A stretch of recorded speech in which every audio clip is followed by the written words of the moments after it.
You're supposed to use your sleeve. Oh, sorry. We'll go over that. Not mine. It seems like everyone's coughing and sneezing, especially the kids these days. But do you also wonder when you should be sending them to school? When's it okay to keep them home? What are the rules? Well, there are some. Dr. Wendy Anderson is here. She's a pediatrician at Nationwide Children's Hospital, here to talk about when do we keep them home and when is it okay. Some of this applies to adults as well. When should we stay home and when should we go to work? We should stay home when we have fevers, when we have vomiting or diarrhea, or persistent annoying cough. Those are good reasons to stay home. Yeah.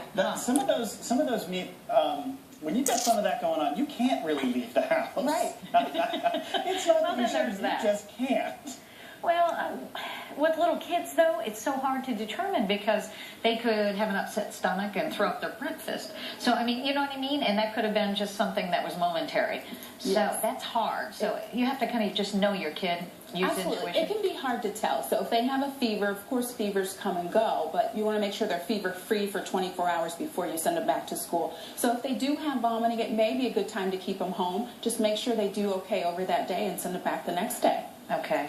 You know what I'm trying to say, though? Sometimes those kids, they get nervous stomachs because of school and all that. Get that big test coming up, and, sometimes the nerves may take over a little bit. Well, let's look at, then, the reasons that kids miss days. You know, there are some top causes for this, that children do have these problems. Number one on the list is the stomach flu. Yes. Ooh, nasty. Yeah. So vomiting and diarrhea, like you said, you've got to stay home. Sure. Absolutely. So we have the colds, the stomach flus, the ear infections are big. Yeah. We also have problems with pink eye. You know, when you have that, it spreads. What is pink eye? It's an infection of the eye, of the inside or the lining of the eye, and it spreads so quickly with your hands, touching the kids, putting in the medicine, all around the house and all through the school. So if they have that, you definitely want to keep them home and get them on antibiotics for 24 hours before they go back. I know this time of year, strep throat is huge. It's huge. Yeah. So easily spread. We cough, we, spread it around, touching things, and so we definitely want to stay home from school when we have that.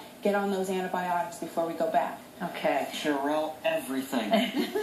Everything. And is a whole combat of 24 hours of antibiotics, is that what you can assume is going to be enough or not? Well, it'll be enough to decrease the spread of those germs. So, yeah, it's definitely a good start. Well, let's talk about the prevention then. Okay. So there are ways. Yes. So, of course, I always talk about immunizations. Right. We definitely want to get our kids our shots. The flu shot is available right now. Tons of doses available for those kids who haven't yet had it, so you definitely want to get your flu shot.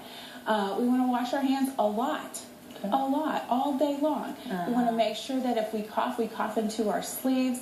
And also, we just want to do everything that we know our loving parents are doing to keep our kids well. And that helps to keep that immune system strong and to fight all these things off. Now, when we talk about washing our hands, there are rules for that. And you sing happy birthday while you, is that the right one? Yeah, 15 seconds while you're singing that twice. Yeah. Hot water, warm water? Warm water works. It's fine. Antibiotic soap or not?